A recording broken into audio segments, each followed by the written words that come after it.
Hello guys and welcome back to my channel. So today's video, as you can tell by the title, I'm going to be telling you all about my favourite sort of bits and bobs from throughout 2020. So obviously we pretty much slowed down quite a lot throughout the year, and I feel like I really kind of got back into some of my old hobbies and embraced new hobbies as well throughout the year. So I have quite a few different favourites from the year, so I thought I would share them all with you today. We're a couple of weeks now into 2021. It is currently the 15th, so yeah, we're 2 weeks into the new year, but I thought I would share some of my favourites from throughout the past year and maybe give you some inspiration if you've got new books you want to read. We've got like different things. I've got books, I've got, oh of course my phone would go now, I've got books, I've got podcasts, kind of like makeup bits, and then TVs, shows and movies. I suppose without further blabbering, I'll just start off going through my favourite bits from 2020. So first up I have 1, 2, 3, 4, 5, 6, 7, 8. I've got 9 book favourites from 2020. 3 of them are audiobooks, 3 of them are audiobooks, and the rest are just books. I did quite a lot of reading throughout 2020. That was one of my hobbies that I really kind of like re-picked up again. I did English for my degree. Like I used to love reading so much when I was younger, and then kind of fell out of love with it from studying English. I think I kind of stopped reading, and then when I got more time throughout 2020 I really like fell back into the way of it and I've completely fallen in love with reading again. So yeah, I'm going to share with you some of my favourite books from throughout 2020. They weren't books that came out in 2020, well some of them I think maybe were, but not all of them. I just read them in 2020, so yeah. First up I've got 3 physical books here. So we have The Keeper of Lost Things by Ruth Hogan. This book was so good, and it had like so many like literary references to Oscar Wilde and all that, and I just loved it so much. It's definitely a romantic sort of like love story, and yeah, I'll read out the blurb and tell you what it's about. So, Anthony Purgie has spent half his life collecting lost objects, trying to atone for a promise broken many years before.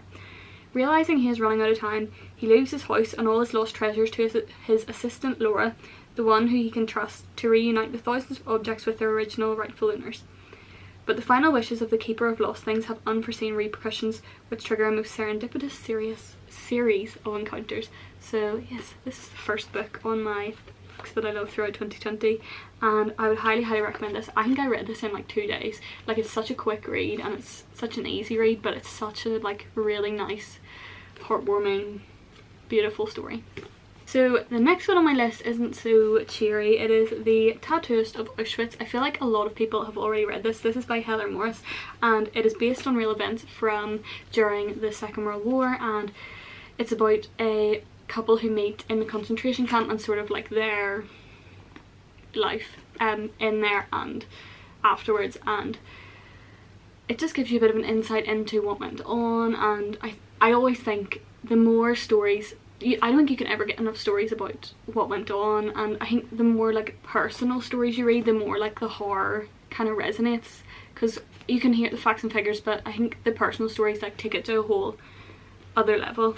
So I would, yeah, highly recommend this one as well. So the next book on my favourite books of 2020 is Where the Crawdads Sing by Delia Owens. I feel like this has been on everyone's list, but there's good reason for it. It's such a good book, and it just has such a good moral message, and everyone should read it. So again, I will read out the blurb. So, for years, rumours of the Marsh Girl have haunted Barkley Cove, a quiet town on the North Carolina coast. So in late 1969, when handsome Chase Andrews is found dead, the locals immediately suspect Kaya Clark, the so-called Marsh Girl. But Kaya is not what they say. Sensitive and intelligent, she has survived for years alone in the marsh that she calls home, finding friends in the gulls and the lessons in the sand. Then the time comes when she yearns to be loved. When 2 young men from town become intrigued by her wild beauty, Kaya opens up to a new life, until the unthinkable happens.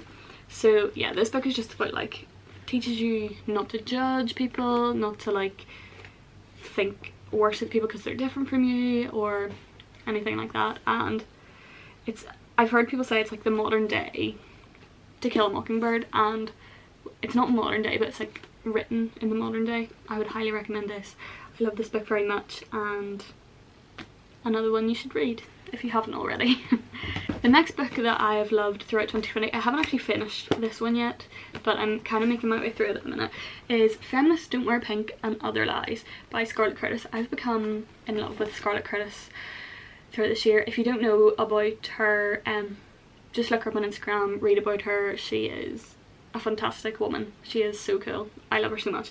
So she put this together, and it's a load of different essays from different successful women. You've got like Dolly Alderton, Emma Watson, Jamila Jamil, Jodie Whittaker, Saoirse Ronan, Zoe Sugg, Beanie Feldstein. So many fantastic women have written essays in here, and it's just about like what feminism means to them and their encounters with feminism and with misogyny and all that sort of stuff. So I kind of read like a couple of these before I go to bed at night, and it's just a really nice way to end the day and keep you thinking, and yeah, really enjoyed this. So the other books that I've loved have been on my Kindle. So I do prefer physical books, but when they have really good Kindle offers, like you can get Kindle offers and you get like a 99p book or a free book, and it's unreal, so you can't really say no to that. So I have a few books on here that I have read this year and I've loved. So first up is Holly Bourne, Pretending. So this is a young adult book, but I would recommend this for everyone. It is such a good book. So basically it's about this woman who's been pretty unsuccessful in relationships and in love, and she puts it down to like not being like cool enough or whatever, and she takes on this persona of a different person and like acts completely like how she would imagine what men are looking for.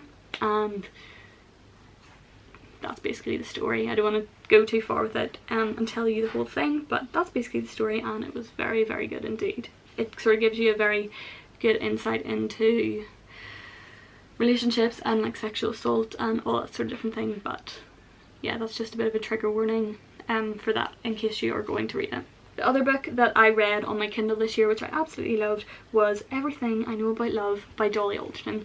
If anyone follows me for a while or follows me on Instagram or anything or knows me in person, you will know that I am completely in love with Dolly Alderton. That woman has pretty much been the main feature of 2020 for me, between this book, her podcast. I've got her new book. You're actually sitting on her new book right now, and yeah, she's very much been a major figure throughout the year for me. So I obviously had to read Everything I Know About Love, and what can I say, like, it's funny, it's emotional, it's just such a good book, and really like it's just nice to read someone's story of being in their 20s where it was just like nothing spectacular happened. They were just living in their 20s and how they failed and how they moved past things and learned and grew, and yeah. Okay, so as I said, a couple of the books that I've loved this year have been audiobooks. So I'm not normally a big fan of audiobooks, but I've found that if they're narrated by the author, it makes a big difference. So yeah, the three books that I've loved this year have all been narrated by the author. The first one is Eat, Pray, Love by Elizabeth Gilbert. Beans are called Japa. First up, she just has the most relaxing voice. If my phone would like to focus, yes. So she just has the most relaxing voice, and she's so easy to listen to, and also the whole Eat, Pray, Love story is just amazing, and it just takes a whole other level when you hear it narrated in her voice, like she's actually telling you the story. So I loved that very much, and it made me want to travel the world and do everything that she did in Eat, Pray, Love. Then the other books that I loved were both by Caitlin Moran. So that is her books How to Be a Woman and More Than a Woman. I definitely recommend listening to both, because there's something she says in the first one that she then says in the second one like she doesn't agree with anymore. And yeah, it's basically just like her take on feminism, growing up being a woman, having children, like just her perspective on life really. And it's very eye-opening and very funny and sad at times, and just such a good memoir. I would very much recommend. Okay, so that is all the books that I have loved throughout 2020. There are other books that I read and enjoyed, but I didn't want to have more than 9 books. I kind of thought that was pushing it a bit, so that was the majority of the books that I very much enjoyed throughout 2020. If you want to know any more of the books I've loved, you can follow me on TikTok, or I'll probably share more on here because I've actually found people are really enjoying my book content, so I'll share a bit more on YouTube, and then I'll be sharing on Instagram and TikTok, as I said. So yeah, if you'd like to know what other books I read throughout 2020, I have a highlight on my Instagram, and I like talked about all the books I've read, so you can go and check that out, or go and follow me on TikTok or whatever. So yeah, other than books though, I very much enjoyed a few podcasts from throughout 2020. So I am a podcast lover. Like, podcasts genuinely make my life, and there's nothing I look forward to more than just like listening to an episode of a really good podcast. But I'm quite fussy as well. Like, I'm fussy about the podcasts I listen to. Like, I only like certain ones, and like I have to really enjoy it to get into it. So yeah, some of the podcasts that I was loving throughout 2020 were in number one spot. If you've heard me speak about this at all, you will know that in number one spot on my list of podcasts I have loved throughout 2020 was The High Low with Dolly Alderton and Pandora Sykes. So sadly, The High Low is no more. They had their last episode in December, and that's the show done for good. So basically it's just like a pop culture show with two journalists, Dolly Alderton and Pandora Sykes, who is also a queen. So they just talk about different aspects of like high culture and low culture throughout the week. So there'll be stuff that's going on in the news, and then there'll be like celebrity stuff, and it's just a really chatty, like upbeat, informal but also really informative podcast. And I love listening to talk. It was always funny and informative and just interesting to hear all that was going on, and I really felt it kept me up to date with everything that was going on in the world. So yeah, I really enjoyed that, but I'm very sad that it's no more in my life. A couple of other podcasts that I loved throughout 2020 was I Weigh with Jameela Jamil. So if you've struggled with like if you've struggled with pretty much anything, like she covers like topics of weight, eating disorders, body confidence, sexuality, just all kinds of things pertaining to being yourself and being confident, stuff like that. And she interviews really interesting people. So some of the people was on was Monroe Bergdorf, who else? Scarlett Curtis. That's when I fell in love with Scarlett Curtis after hearing that episode. Roxane Gay, Billy Porter, Aisling Bea, who's also amazing, Reese Witherspoon, Vivek Murthy, Beanie Felstead. Yeah, so many episodes on there. I actually haven't listened to it in quite a while and I need to catch up, but I was very much enjoying that podcast for a long time, and it was very insightful. And a lot of people don't like Jameela. I know she's quite a controversial figure, but I have found her very informative, and yeah, she's outspoken, but I think she is open to admitting when she makes mistakes, and that's all you can really do. So that's another podcast that I very much enjoyed. Then the third podcast on my list was Armchair Expert with Dax Shepard. I haven't listened to a massive amount of it. There's just like a picked and choose episodes, that's how I say it, picked and choose episodes that I really enjoyed. So the ones that come to mind is like Sophia Bush, I can't even think other than that, Brene Brown, and he has so many episodes, like interviews with so many different people, so no matter who you're interested in listening to, he probably has an interview with them. So that was another podcast that I very much enjoyed throughout the year. Next up, I'm going to move on to TV shows and movies that I enjoyed throughout the year. I feel like a lot of us spent a lot of time in front of the TV throughout 2020, and why not? Like, it was enjoyable. We got to see a lot of good shows. So yeah, some of the movies that I enjoyed in the year were A Street Cat Named Bob. Me and my dad are a sucker for animal movies. Sorry, my throat's like just got really dry. Me and my dad are suckers for animal movies, and it was just such a good movie. If you haven't seen A Street Cat Named Bob, I would highly recommend. And then we watched the sequel recently. I got him it for Christmas and we watched it, and oh, it was such a good movie. Definitely recommend if you enjoy animal movies. The next movie that I really liked in 2020 was The Gift with Chris Evans. Is that what you call him? Yeah, I think so. It's basically about a young girl who is like a genius. She's really good at maths, and it's about like the conflict. She lives with her uncle because her mum died, and she lives in like a working class area, and then the granny comes along and wants to take her and put her in this private school, but then the uncle said like it's all to do with like the mum was really good at maths as well, and like how that affected her life, and then the uncle doesn't want the daughter to go down the same path as the mum basically, and it all transpires from there. So I'd very much recommend that. Was a very good movie as well. The next movie on my list is La Vie est Belle. So one of my modules for uni at the start of this year was a sorry, I don't know why I'm losing my voice. One of the modules I did for uni at the start of this year was a film module, and one of the movies we watched was La Vie est Belle, and I love that movie so much. It was like, it starts off as a comedy, but then it takes a dark turn halfway through, and it's set in the war, and I don't want to say too much. It's in Italian though, and you can watch the subtitles, but still it's a really good movie, and I loved it very much, and I would highly recommend. Then I also have a couple of TV shows that I very much enjoyed throughout 2020. The first one is Once Upon a Time. It's an ABC show, but it's on Netflix, and I am literally obsessed with it. So I've watched 2 seasons so far, and it's basically like all the fairy tale characters have been brought into the real world, and yeah, I don't want to say too much, but it's so good.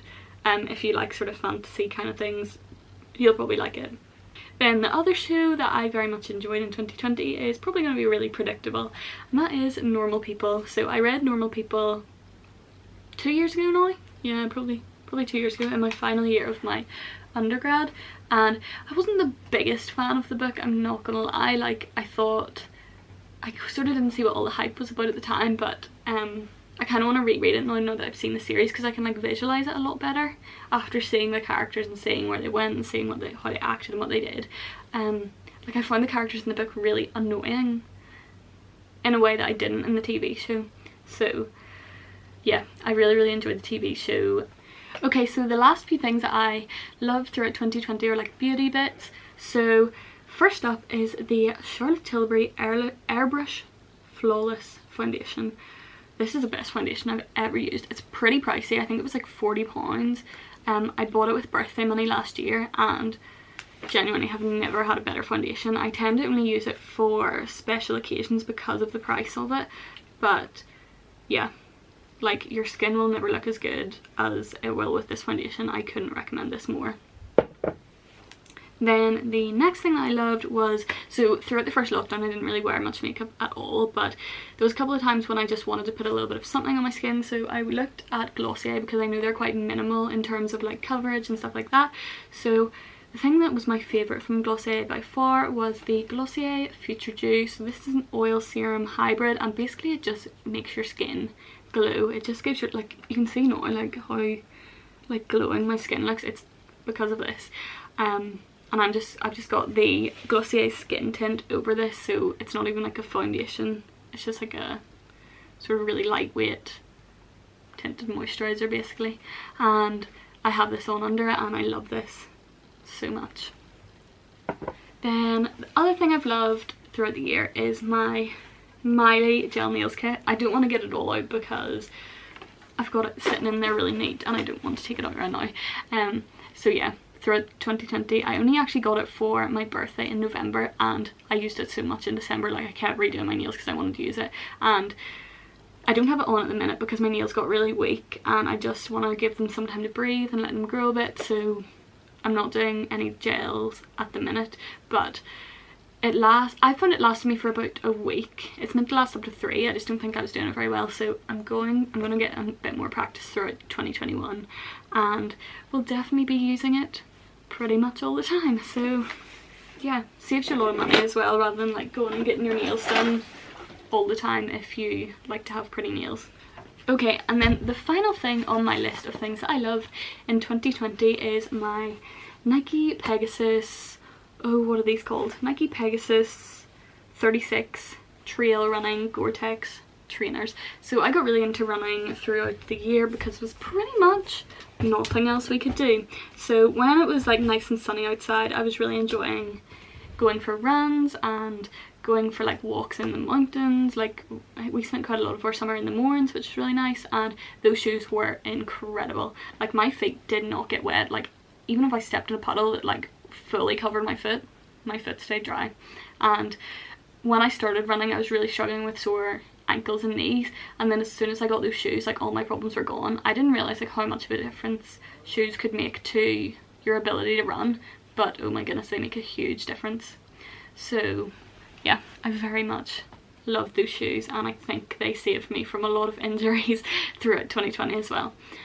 So yeah, that was all of my 2020 favourites and things that got me through what was a very odd year. So yeah, I hope you guys enjoyed this video despite my croaky voice. I don't know what's going on there, but anyway, yeah, I hope you guys enjoyed this video. If you did, make sure to hit the video massive thumbs up and subscribe, because I upload videos every Wednesday and Sunday.